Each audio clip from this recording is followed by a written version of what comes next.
مصر کے گھر رہنے لگا، زلیخا فریفتہ ہو گئی، گناہ کی دعوت دینے لگی۔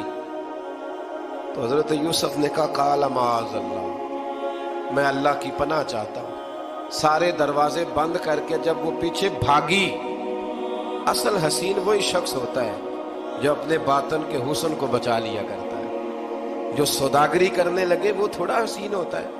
حضرت یوسف علیہ السلام جب بھاگے تو اس نے پیچھے سے پکڑ کے کرتا کھینچا، کرتا پھٹ گیا۔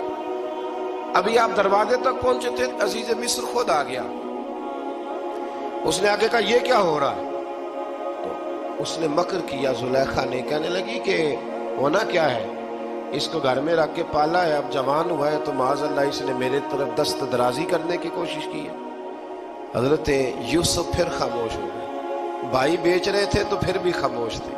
کبھی کبھی کچھ چیزیں خاموش رہ کے سہنی پڑتی، زخم پہ زخم کھا کے جی، خون جگر کے گھونٹ پی، آہ نہ کر لبوں کو سی، یہ عشق ہے کو دل لگی نہیں۔ حضرت یوسف علیہ السلام پھر چپ ہے۔ زلیخا نے بڑی باتیں کی۔ ایک دانا آدمی تھا، قرآن کہتا ہے ایک بولا بولنے والا، ایک عقل مند بولا۔ اس نے کہا دیکھو، نہ زلیخا کی سنو نہ یوسف کی سنو۔ اگر تو کرتا آگے سے پھٹا ہوا ہے تو پھر غلطی ہے جناب یوسف کی، اور اگر پیچھے سے پھٹا ہے تو پھر زلیخا کی غلطی۔ حضرت یوسف کی معاذ اللہ پھر غلطی۔ تو عزیز مصر نے کرتا دیکھا تو پیچھے سے پھٹا تھا، لیکن امام قرطبی کہتے ہیں وہ کوئی عقل مند آدمی نہیں، وہ تو 4 مہینے کا بچہ تھا، وہ ایک 4 مہینے کا وہ قریب تھا۔ حضرت یوسف علیہ السلام کی گواہی دینے کے لیے اللہ نے اسے زبان دی تھی۔ زلیخا کے ماموں کا بیٹا تھا، 4 مہینہ کا گہوارے میں لیٹا ہوا، جب بادشاہ سے فیصلہ نہیں ہو رہا تھا اور بادشاہ پریشان تھا عزیز مصر کے کسی کو جا کے بتاؤں گا تو کوئی کیا سوچے گا، اس کے گھر میں کیا کچھ ہوتا ہے۔ کہتے پریشان تھا تو پنگوڑے سے بچہ بول پڑا، کہنے لگا بادشاہ اگر تو کرتا آگے سے پھٹا ہے تو پھر معاذ اللہ غلطی حضرت یوسف کی، اگر پیچھے سے پھٹا ہے تو پھر زلیخا کی۔ تو کرتا پیچھے سے پھٹا تھا، حضرت یوسف کے حق میں گواہی مکمل ہو گئی۔ اب آہستہ آہستہ نا دربار میں محل میں بات پھیلنے لگی، تو بیویاں کہنے لگی اوہو زلیخا تو ایک غلام پہ عاشق ہو گئی ہے، ایک غلام پہ۔ تو زلیخا کہنے لگی تو اجے میرا محبوب نہیں ڈٹھا۔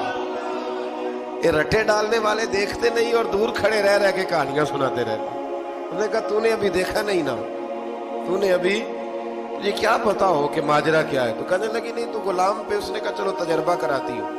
ساری عورتوں کو بٹھایا، ہاتھ میں ایک ایک سیب دیا، ایک ایک چھری دی، اور جب پوری تیاری ہو گئی پھل کاٹنے کی عورتوں کی تو جناب یوسف سے کہا ذرا جھلک تو دکھاؤ۔ تو حضرت یوسف نے جب جھلک دکھائی تو قرآن کہتا ہے سیب کاٹنے کی بجائے ہاتھ کاٹ لیے، اور کہنے لگی اوہو یہ کوئی بشر نہیں، یہ تو کوئی فرشتہ ہے، یہ کوئی فرشتہ ہے، یہ تو کوئی اللہ تبارک و تعالیٰ کی طرف سے آنے والا کوئی کرامت والا، عزت والا، شان والا فرشتہ ہے۔ حضرت زلیخا کہنے لگی سمجھ آئی ہے پھر تو مجھ پر شکوہ کرتی تھی۔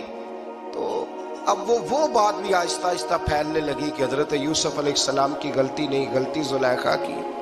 اب بادشاہ نے زلیخا سے کہا کہ اگر تو میں تیری بات کروں تو تیرے ساتھ میری بدنامی کا بھی ڈر ہے، کیا کریں؟ طے یہ پایا کہ حضرت یوسف کو جیل میں ڈال دیا گیا۔ پہلے بھائیوں کے تھپڑ، پھر کنواں، پھر مصر کی منڈی، پھر زلیخا کا الزام، اور پھر باری آ گئی جیل جانے کی۔ حضرت یوسف علیہ السلام کو جیل میں، کچھ نے لکھا ہے 12 سال جیل میں رہے، جیل میں ڈال دیا۔ حضرت یوسف علیہ السلام جیل میں کیا کرتے؟ بعض فرماتے تبلیغ فرماتے، لوگوں کو اللہ کی توحید کی دعوت دیتے۔